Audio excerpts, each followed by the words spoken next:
നിന്നുള്ളിലെ മോഹം സ്വന്തമാക്കി ഞാനും, എന്നെഞ്ചിലെ ദാഹം നിന്റേതാക്കി നീയും.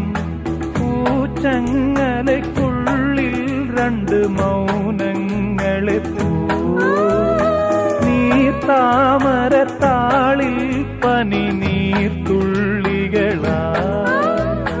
ഒരു ഗ്രീഷ്മശാഖിയിൽ വിടരും വസന്തമായി പൂത്തുലഞ്ഞ പുളകം നമ്മൾ. പൂങ്കാറ്റിനോടും കിളികളോടും കഥകൾ ചൊല്ലി നീ, കളികൾ ചൊല്ലി കാട്ടുപൂവിൻ കരളിനോടും